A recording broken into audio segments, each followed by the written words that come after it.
राकेश अपने पिता की साइकिल को साफ कर रहा होता है कि तभी उसकी माँ वहां आ जाती है। बेटा, तुम क्यों अपने ऊपर ही जिम्मेदारी ले रहे हो? किसी को तो जिम्मेदारी लेनी पड़ेगी ना। पापा तो भाग गए। तो अब तुम भी एक कुल्फी बेचोगे उन्हीं की तरह? हाँ, और क्या करूं? अगर ऐसा ही चलता रहा तो ये घर भी बेचना पड़ जाएगा हमें। रोज रोज नया काम कहां से ढूंढूं? और आपको आती है ना कुल्फी बनानी, तो बना लो और लेकर मैं चला जाऊंगा। इसके अलावा कोई चारा नहीं है। घर बिक गया। मुझे यह तक नहीं पता कि मेरे पिता जिंदा भी हैं या नहीं। ठीक है।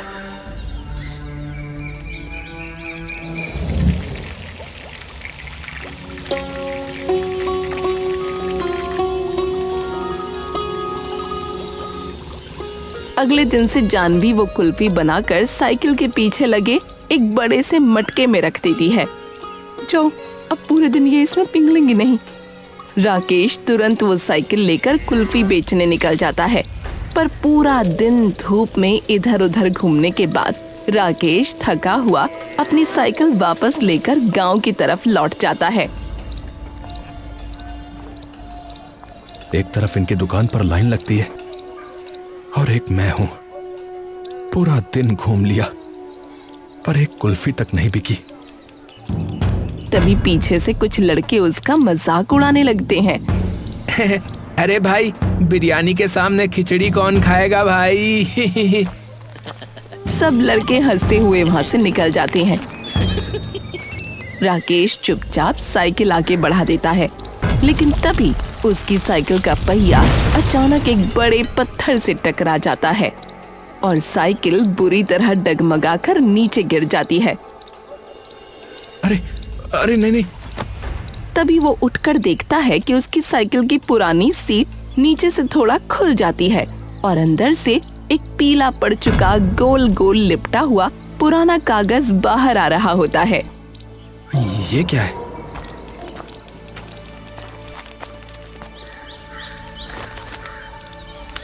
राकेश धीरे से वो कागज खोलता है। कागज का एक किनारा आधा जला हुआ होता है, जैसे किसी ने उसे आग से बचाने की कोशिश की हो। और जैसे ही वो पूरा मैप सामने आता है, उसकी आंखें फैल जाती हैं। उस मैप पर अजीब निशान बने होते हैं, पहाड़, जंगल और बीच में एक बड़ा सा स्तंभ और ऊपर कुछ आधे अधूरे शब्द, रस। रस? इसका क्या मतलब हुआ? तभी मैप के नीचे उसे अपने पिता का नाम लिखा दिखता है। राकेश पूरी तरह सन्न रह जाता है।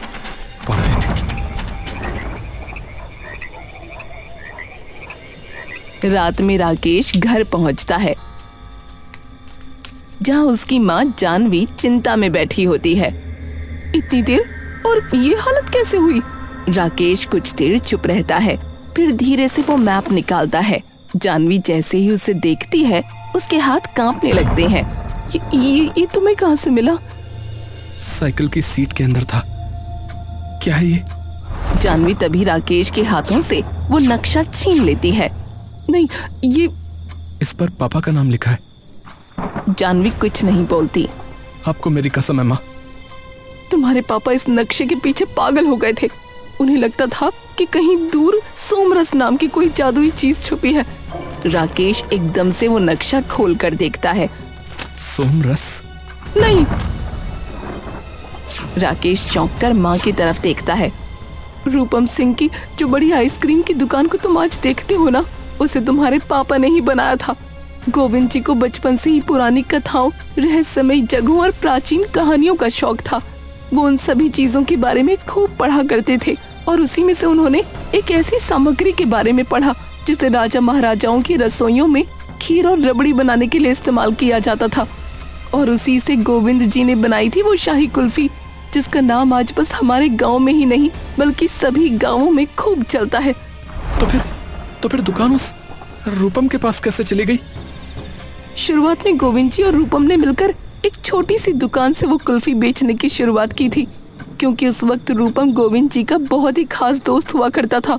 दुकान के दोनों बराबर के हिस्सेदार थे, लेकिन जैसे जैसे दुकान चलने लगी, और बड़ी होने लगी, वैसे वैसे रूपम के मन में भी लालच बढ़ता गया। उसने चालाकी से दुकान के सारे कागज अपने नाम करवा लिए और गोविंद जी ने भरोसे में उन कागजों को बिना पढ़े साइन कर दिया। और अगले दिन उन्होंने गोविंद जी को दुकान से बाहर निकाल दिया, ये कह के कि उन्होंने दुकान से चोरी करने की कोशिश की। गोविंद जी ने बहुत कोशिश की अपना काम शुरू करने की, लेकिन काम जरा भी नहीं चल पाया और जिस घर में हम रहा करते थे हमें वो भी बेचना पड़ा। घर छोटा होता गया, पैसे भी कम होते गए। चोरी की बात पूरे गांव में फैल गई थी, इसलिए उन्हें किसी ने काम पर नहीं रखा। तब तुम बहुत छोटे थे। फिर ये नक्शा? जब उनका काम नहीं चल पाया तब उनके दिमाग में फितूर चढ़ गया कि वो ऐसी चीज ढूंढ कर लाएंगे जो रूपम की उस कुल्फी से भी ज्यादा खास हो। तभी एक दिन तुम्हारे पिता भीगे हुए साइकिल चलाते खाली हाथ घर लौट रहे थे, क्योंकि रोज की तरह उस दिन भी कुछ नहीं बिक पाया था। तभी जंगल के पास उन्हें दूर आग जलती दिखाई दी। हाँ, इतनी बारिश में आग कैसे जल रही है?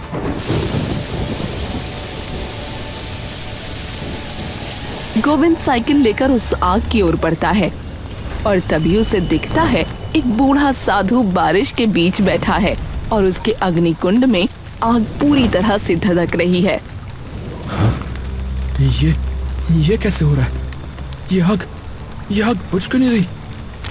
गोविंद धीरे से उस साधु की ओर बढ़ता है और तभी वो साधु एकदम से अपनी आंखें खोल लेता है और चारों ओर बिजली की गड़गड़ाहट उठती है। संसार ने तुम्हें धोखा दिया है और अब तुम्हें समझ नहीं आ रहा कि कहां जाऊं। हाँ, आपको कैसे पता?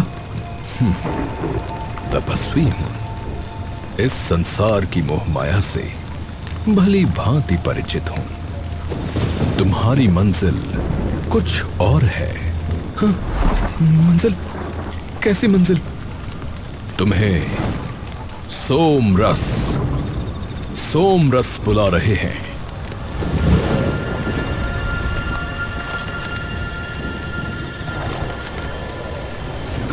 ये क्या है? प्राचीन कथाओं की सबसे भव्य सामग्री। पर यह कोई कथा नहीं, ये एक वास्तविक रहस्य है जिसके बारे में प्राचीन कथाओं में कहा गया है। एक ऐसा रस जिसने स्वयं देवताओं के राजा इंद्रदेव तक का मन मोह लिया था। वो रस क्या? जाओ, मात्र वो ही तुम्हें बचाएगा। ये मानचित्र उस तक पहुंचने का मार्ग है, परंतु मंजिल तुम्हें स्वयं ढूंढनी पड़ेगी। बस वही बात तुम्हारे पिता के मन में बैठ गई। उस दिन के बाद वो हर जगह सोमरस के बारे में पढ़ने लगे। पुरानी किताबें, मंदिरों की दीवारें, लोक कथाएं और इन सभी चीजों में वो अपना परिवार तक भूल गए और मुझे सिर्फ एक बात कहते रहे कि ये सब मैं राकेश के लिए कर रहा हूँ। असली नक्शा अधूरा था, आधा जला हुआ। ये जो तुम्हारे हाथ में है, किसने जलाया, क्यों जलाया, आज तक किसी को नहीं पता।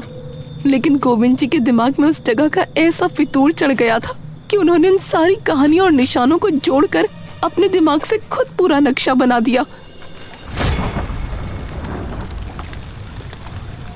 हाँ, मिल गया। हाँ, मुझे मिल गया। और जैसे ही उन्हें लगा कि नक्शा पूरा हो गया है, वो निकल पड़े और फिर कभी लौट कर नहीं आए। और ये नक्शा उन्होंने यहाँ क्यों छिपाया मुझे नहीं पता। ताकि ये मुझे मिले माँ। वो चाहते थे कि ये नक्शा मुझे मिले। जो काम वो नहीं कर पाए वो अब मैं पूरा करूंगा। हरगिज नहीं, मैं तुम्हें कभी वहां नहीं जाने दूंगी। इस नक्शे, इसने तुम्हारे पापा को मुझसे छीन लिया, अब तुम्हें नहीं छीनने दूंगी। माँ, मैं सिर्फ पापा को ढूंढना चाहता हूँ। मुझे नहीं चाहिए ये सोमरस। सोचो माँ, अगर पिताजी जिंदा हुए तो, अगर वो वहीं हुए तो, क्या पता वो मेरा इंतजार कर रहे हो। उन्हें सालों लग गए पूरा नक्शा बनाने में, तुम कैसे करोगे? तुम्हें तो इन चीजों के बारे में पता भी नहीं। पर पापा को तो सब पता था ना माँ। उन्होंने तो नक्शा भी बना लिया था, लेकिन कर तो वो भी नहीं पाए। जब तक मैं खुद वहां नहीं जाऊंगा तब तक मुझे कैसे पता चलेगा माँ? जानवी कुछ देर तक उसकी ओर देखती रही। कुछ देर बाद जंगल शुरू हो जाता है। ऊंचे ऊंचे पेड़, अजीब सी आवाजें। राकेश धीरे धीरे अंदर बढ़ता जाता है। तभी उसकी साइकिल का पहिया कीचड़ में फंस जाता है। अरे यार!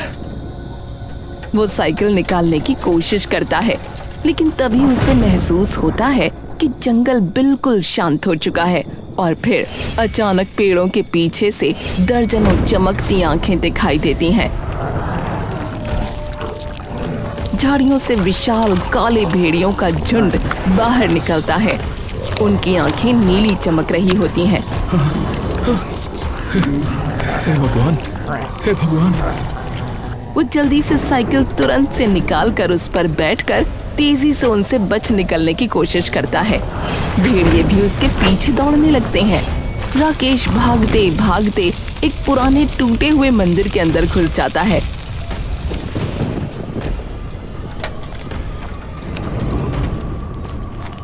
और जैसे ही राकेश मंदिर में कदम रखता है, तभी भेड़िए मंदिर के बाहर रुक जाते हैं, जैसे वो अंदर आने से डर रहे हों।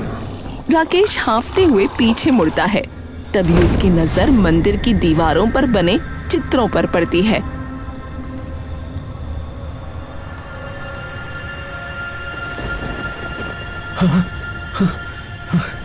ये तो वही चित्र है जो नक्शे पे बने हैं। अचानक मंदिर के बीचों बीच रखा पत्थर का दीपक अपने आप जल उठता है। ये तो हिल भी नहीं रहे, मैं इनसे बचूंगा कैसे? तभी राकेश की नजर वहां रखे कुछ तीर और धनुष पर पड़ती है। राकेश तभी बाहर की ओर देखता है। राकेश वो तीर लेता है और सीधा दीप में चमकते उस तेल के अंदर डाल देता है और फिर धीरे से आग की लौ की ओर उसे ले जाता है। राकेश उस तीर को सीधा उस पेड़ की ओर साध कर सीधा चला देता है। जैसे ही वो विशाल पेड़ आग की लपटों से जल उठता है, वैसे ही वो सभी भेड़िए उसकी रोशनी से डरकर तितर बितर हो जाते हैं।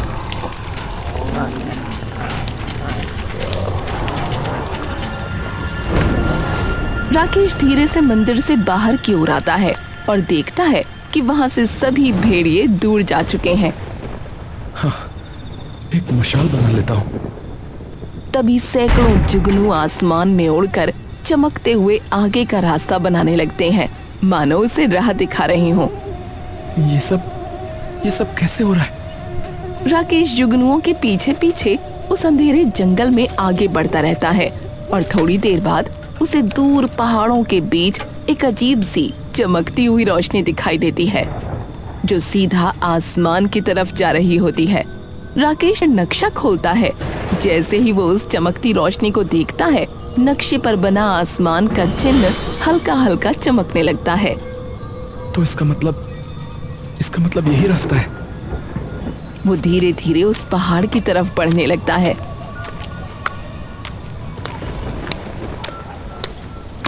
जितना वो ऊपर चढ़ता जाता, रास्ता उतना ही खतरनाक होता जाता। तेज हवा, फिसलती चट्टानें, पूरी रात बीत जाती है, लेकिन उसकी मंजिल अभी भी उसकी आंखों के सामने नहीं आ पाती। कहाँ हो पापा? वो मुश्किल से एक और कदम बढ़ाता है, लेकिन तभी उसका पैर फिसलता है और वो नीचे गिरने लगता है।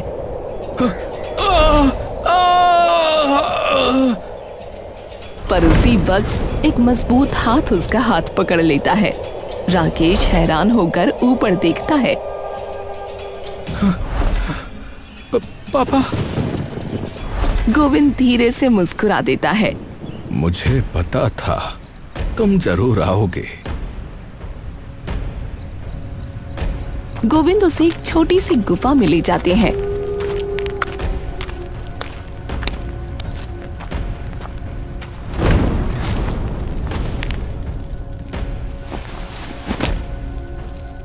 अंदर अजीब सी सुगंध फैली होती है। वहाँ मिट्टी के कई बर्तन रखे होते हैं और बीच में एक चमकता हुआ तरल पदार्थ। ये सोमरस है। गोविंद हल्की सी मुस्कान के साथ सिर हिला देते हैं। नहीं, मैं भी सोमरस को ढूंढने ही निकला था, लेकिन जो देवताओं का है उसे उन्हीं का ही रहने देते हैं। लेकिन हां, सोमरस की कथाओं ने मुझे एक असली चीज तक पहुंचाया। इन पहाड़ों के ऊपर कुछ दुर्लभ फूल और जड़ी बूटियां उगती हैं, जिससे मैंने ये बनाया, सुगंध रस। तो जब आपने ये बना लिया था तो आप वापस क्यों नहीं आए? ये सुनकर गोविंद बस एकटक राकेश की ओर देखकर मुस्कुराने लगता है और फिर धीरे से अपने पास रखी एक छोटी सी कांच की शीशी उठाता है। इसे रूपम को दे देना।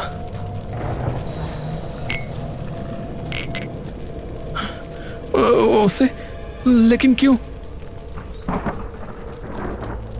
और कहना गोविंद ने भेजा है, लेकिन सबके सामने देना उसे। फिर वो पुरानी थैली उठाकर राकेश को देता है। और इसमें सुगंध रस कैसे बनता है वो लिखा है, कौन सी जड़ी बूटी कितनी डालनी है, सब कुछ। अब ये सब तुम्हारा है। मेरा है? मतलब पापा हमारा है। अब हम दोनों चलेंगे साथ में वापस। माँ कितनी खुश होगी आपको पता है। राकेश चुपचाप बस गोविंद की ओर देखता रहता है और गुफा के बाहर तेज हवा चलने लगती है। मैं अब वापस नहीं जा सकता बेटा। क्यों नहीं जा सकते? गोविंद कुछ पल तक उस चमकते सुगंध रस को देखते रहते हैं। जिस दिन मैंने ये बनाया, उस दिन मुझे लगा था कि मैं सब ठीक कर दूंगा। तुम्हारी माँ को, तुम्हें, सबको वो जीवन वापस दे दूंगा। पूरा पहाड़ तेजी से ढहता गया। मैंने खूब भागने की कोशिश की, लेकिन आखिर में मैं नहीं बच पाया। राकेश की सांसें तेज हो जाती हैं। क्या मतलब? पर आप तो मेरे सामने हो ना पापा। बाप का अंतिम संस्कार तो बेटा ही करता है ना। तो बताओ, तुम्हारे बिना मुझे कैसे मुक्ति मिलती? तभी अचानक गुफा में रखे दीपक की लौ तेज होने लगती है। हवा तेज हो जाती है। राकेश घबरा जाता है। नहीं पापा, ये क्या हो रहा है? आप ऐसा क्यों कह रहे हो? जिस मुक्ति का मैं कई सालों से इंतजार कर रहा था, देखो आखिरकार तुमने वो दे ही दी मुझे। राकेश की आंखों से आंसू गिरने लगते हैं। नहीं, आप मेरे साथ चलोगे, आप मेरे साथ चलोगे। लेकिन तभी गोविंद का शरीर धीरे धीरे धुंधला पड़ने लगता है। राकेश गोविंद को अपनी कांपती उंगलियों से पकड़ने की कोशिश करता है, लेकिन अंत में उसकी उंगलियां गोविंद के आर पार चली जाती हैं और गोविंद धीरे धीरे हवा में बिखर जाता है। पापा! राकेश वहीं फूट फूट कर रोने लगता है। पापा! पापा! पापा!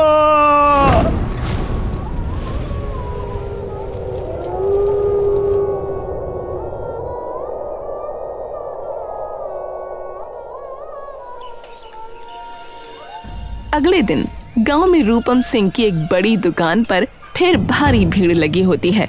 तभी दूर से राकेश अपनी पुरानी साइकिल लेकर वहां आता है।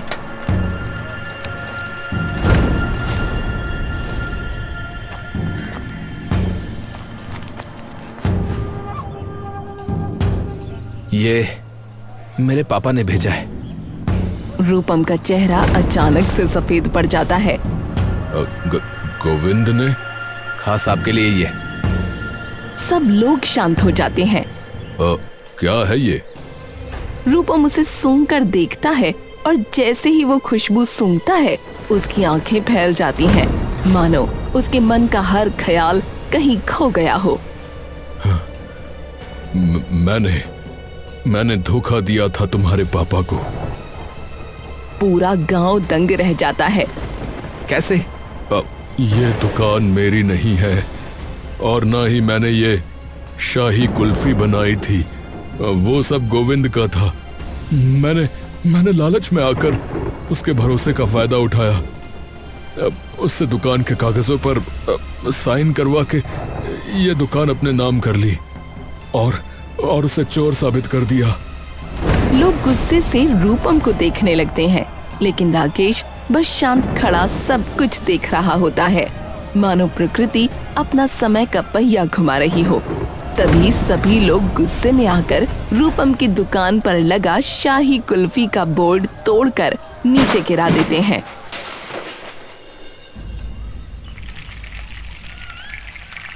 राकेश आखिरकार उस सुगंध रस का इस्तेमाल करता है और जिससे वो बनाता है सुगंध सुधा रबड़ी।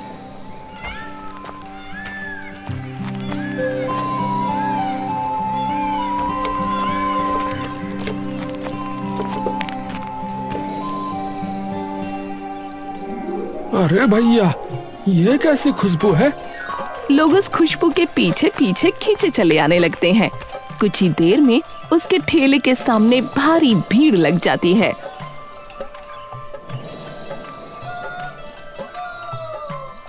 अरे भैया, ऐसी रबड़ी अरे मैंने जिंदगी में नहीं खाई कभी। हाँ, अरे भैया और खाओ।